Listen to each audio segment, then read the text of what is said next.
Many of you have been asking me to explain what Biden has been up to in his first few days in office. So in order to do that, I'm going to start by explaining executive orders.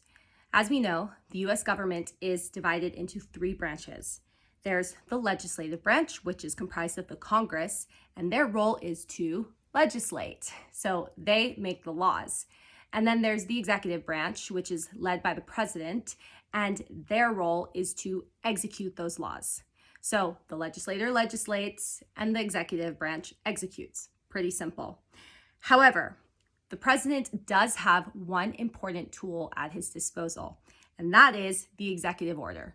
So the president can sign executive orders, which are rules essentially like laws. They have the same effect, but he can pass those without going through Congress. These orders remain until they are canceled, expired, or the judicial branch does a review and deems them unconstitutional. It's very typical for an incoming administration to review those executive orders in their first couple weeks in office. So now let's take a closer look at some of President Biden's executive orders from his first week in office. So most of his executive orders, they were economic and COVID related, not surprisingly. Some, like stopping the US withdrawal from the World Health Organization, those were reversals of previous executive orders under the Trump administration.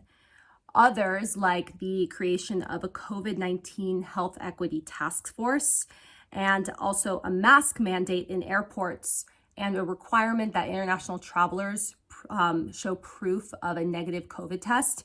Those are all new executive orders. See, so there you can reverse a previous executive order or you can sign a new one. On the economy, there's some good news for students watching. President Biden has extended the existing pause on student loan payments until at least September 30th. Stay tuned for more news on that. And in a big win for transgender rights, President Biden reversed the ban on transgender Americans serving in the military. There's also major news for the environment. Biden rejoined the Paris Climate Accord and he canceled the Keystone Pipeline. Now, I've gotten lots and lots of questions about that one, so I will cover the details in another video. Finally, on immigration, he reversed the Muslim ban, which previously restricted entry for citizens from 7 majority Muslim countries, and he has stopped the construction of the wall at the Mexican border. He did this by canceling the national emergency declaration, which was funding it. So no more money, no more building. I'm including a full list of all of President Biden's executive orders in the link below. And as always, let me know if you have any questions or you want me to explain any of them in more detail.